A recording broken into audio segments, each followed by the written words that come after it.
no gramado que a luta aguarda. E o golpe vem, que vem pela frente.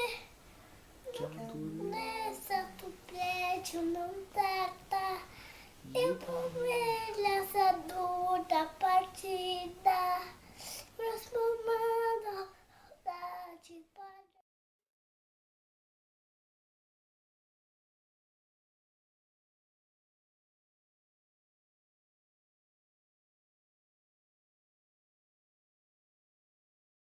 No Brasil, a descoberta de novos jogadores se dá de diversas formas, principalmente pela cultura futebolística extremamente identitária e enraizada em nossa cultura. Muitas crianças respondem a famosa pergunta: o que quer ser quando crescer? Dizendo um sonoro: jogador de futebol. A vontade normalmente aumenta com o passar do tempo devido ao contato com o mundo do esporte e do dinheiro que o mesmo envolve. Os casos brasileiros mais conhecidos são dos craques descobertos em localidades mais precárias, muitas vezes sem uma boa instrução e uma família não muito bem estruturada. Nessa situação, os valores exorbitantes a médio e longo prazo, prometidos e idealizados pelos futuros jogadores profissionais, os levam a aceitar certas situações desconfortáveis, sendo rendidos pelo desejo de realizar suas vontades. Um exemplo disso é a exploração por parte de empresários. Roupas de grife, modelos, carros importados, restaurantes, badalação, viagens e outros luxos de adolescente misturam-se a dinheiro em espécie, emprego a familiares, incluindo também atividades ilícitas, além de uma série interminável de itens disponibilizados estrategicamente pelos empresários. Eles sabem que é dando que se recebe. Assim, adquirem a confiança e, consequentemente, o direito de gerir seus negócios, podendo negociar salários, direitos federativos e administrar seus ganhos. A falta de instrução também se propaga nesse meio. Quando os futuros craques não contam com o apoio de uma família, surgem pessoas de todos os cantos tentando apoiá-los, porém somente interessados em seu salário e reconhecimento. Antes da chegada dos olheiros, a ansiedade e o nervosismo dividiam espaço com as brincadeiras. E se os jovens queriam impressionar, isso eles tiraram de letra antes mesmo de entrar em campo. O visual era de craque, chuteiras coloridas e cabelo igual ao do ídolo. Mas os olheiros italianos queriam ver o talento em campo.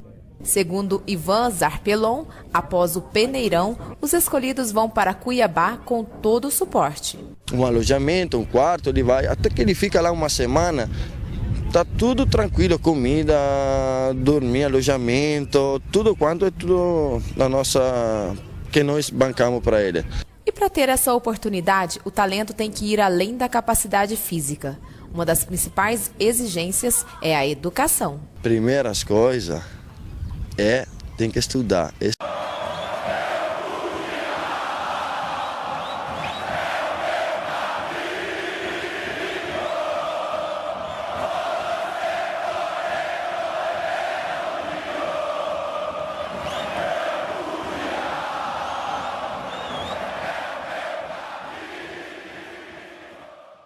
Sem público não haveria espetáculo, tampouco reconhecimento e remuneração para o dom futebolístico.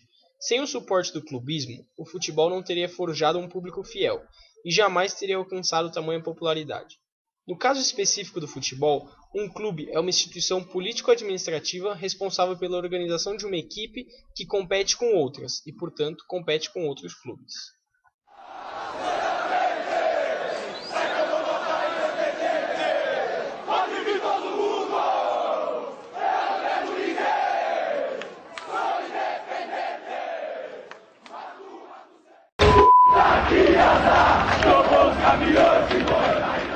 O que chama a atenção no clubismo é que a desolação dos torcedores de um clube é o combustível para a euforia da torcida adversária. Aprender a amar o Internacional, o Corinthians ou o Cruzeiro, por exemplo, é tão importante quanto detestar, respectivamente, o Grêmio, o Palmeiras ou o Atlético Mineiro. Isso se relaciona com a violência no mundo futebolístico, entre torcidas, sejam elas organizadas ou não. Cada dia mais aparecem casos relacionados a essa triste situação e não se vê medidas realmente eficazes, nem mesmo real vontade da mudança desse tipo de comportamento.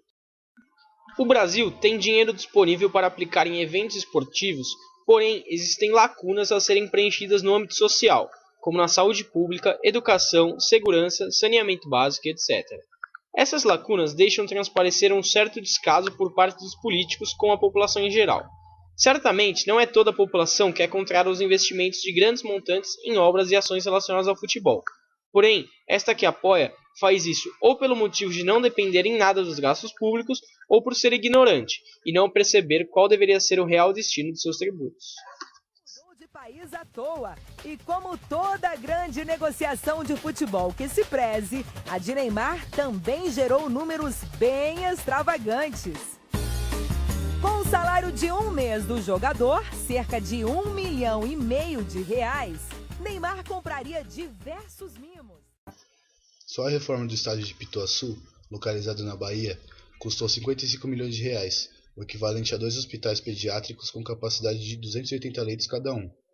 Em declaração oficial, o coordenador estadual para a Copa na Bahia, Fernando Schmidt, declarou que será muito bom para a Bahia todo esse investimento, pois a FIFA fará exigências que trarão benefícios para a população, em relação à segurança, turismo, transporte, educação e para a saúde pública, pois será exigido do Estado a construção de hospitais e postos de saúde, além de obras em saneamento básico.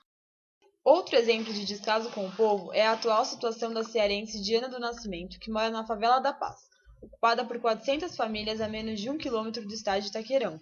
Ali, as casas são de papelão, as instalações elétricas são clandestinas e o crack extermina um adolescente por semana. No projeto do Polo Institucional Itaquera, está previsto que o Parque Linear Rio Verde será construído dentro do terreno onde hoje está a casa de Diana. Ela nunca ouviu falar disso. Tampouco recebeu a visita de um agente de saúde, de um assistente social ou de um funcionário do governo. O que ela mais queria era a instalação de um semáforo na rua da escola de seus filhos, para que estes pudessem chegar ao colégio com segurança.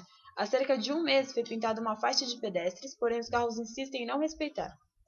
Ainda em relação ao Itaquerão, que sediará jogos de um dos grupos da Copa do Mundo, o gasto total estimado é de 890 milhões.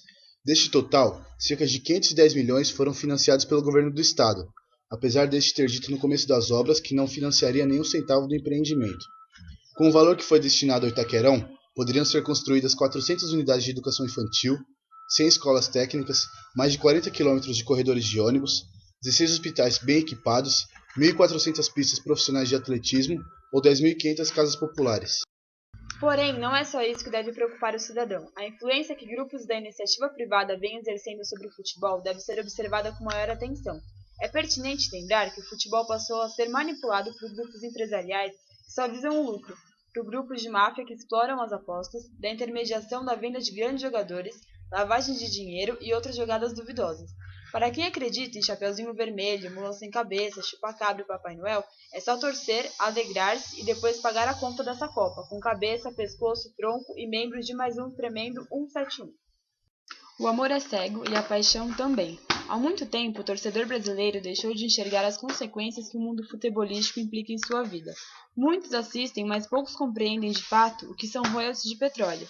Enquanto isso, bilhões de reais são retirados dos cofres públicos para alimentar o futebol brasileiro, se aproveitando da alienação do povo causada em grande parte pela mídia direcionada e controlada por interesses particulares. Até quando a maior preocupação será qual vai ser o próximo técnico do seu clube, ao invés de qual será o próximo presidente do seu país? Enquanto a população continuar se baseando apenas nas fontes que a levam a pensar de uma maneira pontual, o país não evoluirá. O pior, porém necessário, é pensar que o dinheiro empregado nessas negociações tenha saído do bolso do contribuinte. O pior cego é aquele que não quer ver.